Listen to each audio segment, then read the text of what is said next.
ಪ್ರೇಸಲೋಡ್ ಎಲ್ಲರಿಗೂ ಈ ದಿನದ ದೇವರ ವಾಕ್ಯ ಕೀರ್ತನೆಗಳು 126ನೇ ಅಧ್ಯಾಯ ಅದರ 1 ಮತ್ತು 2ನೇ ವಚನ. ಈ ವಚನ ಹೀಗೆ ಹೇಳುತ್ತೆ: ಸೆರೆಯಲ್ಲಿದ್ದ ನಮ್ಮನ್ನು ಯೆಹೋವನು ತಿರುಗಿ ಚೀಯೋನಿಗೆ ಬರಮಾಡಿದಾಗ ನಾವು ಕನಸು ಕಂಡವರಂತಿದ್ದೆವು.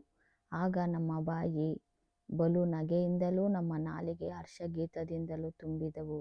ಅನ್ಯಜನರು ಯೆಹೋವನು ಇವರಿಗೋಸ್ಕರ ಮಹತ್ ಕಾರ್ಯಗಳನ್ನು ಮಾಡಿದ್ದಾನೆಂದು ತಮ್ಮೊಳಗೆ ಮಾತಾಡಿಕೊಳ್ಳುತ್ತಿದ್ದರು.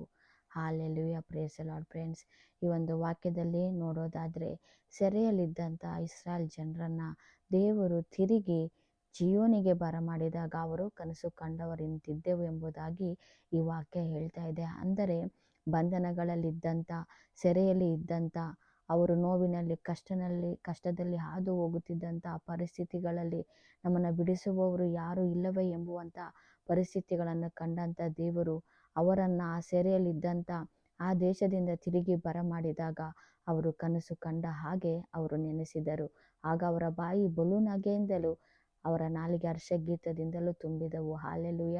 ನಿಜವಾಗಿಯೂ ಖಂಡಿತವಾಗಿಯೂ ನೀವು ಈ ದಿನಮಾನಗಳಲ್ಲಿ ಯಾವುದಾದ್ರೂ ಬಂಧನಗಳಲ್ಲಿ ಸಿಲುಕಿ ಹಾಕ್ಕೊಂಡಿರ್ಬೋದು, ಸೆರೆಯ ಪರಿಸ್ಥಿತಿಗಳಿರ್ಬೋದು, ಇದರಿಂದ ನಮ್ಮನ್ನು ಬಿಡಿಸುವವರು ಯಾರು ಇಲ್ಲವೇ ಎಂಬುದಾಗಿ ನೆನೆಸ್ತಾ ಇರ್ಬೋದು. ಇನ್ನು ಎಷ್ಟು ವರ್ಷಗಳ ಕಾಲ ಈ ಬಂಧನಗಳಲ್ಲಿ ಹಾದು ಹೋಗಬೇಕೆಂಬುದಾಗಿ ನೀವು ನೆನೆಸ್ತಾ ಇರ್ಬೋದು. ಆದರೆ ನೀವು ದುಃಖಿಸುವ ಅವಶ್ಯಕತೆ ಇಲ್ಲ, ಭಯಪಡುವ ಅವಶ್ಯಕತೆ ಇಲ್ಲ, ಬೇಸರಗೊಳ್ಳುವ ಅವಶ್ಯಕತೆ ಇಲ್ಲ. ಖಂಡಿತವಾಗಿಯೂ ಆ ಬಂಧನಗಳಿಂದ ಆತನು ನಿಮ್ಮನ್ನು ಬಿಡಿಸುವ ಆತನಾಗಿದ್ದಾನೆ. ಆ ಬಂಧನಗಳು ಬಿಡಿಸಿದಾಗ ಆಗ ನಿಮಗೆ ಅನಿಸುತ್ತೆ, ನಿಜವಾಗಿಯೂ ನಮ್ಮ ಜೀವಿತದಲ್ಲಿ ದೇವರು ಅದ್ಭುತಗಳನ್ನು ಮಾಡಿದ್ದಾನೆ ಎಂಬುದಾಗಿ.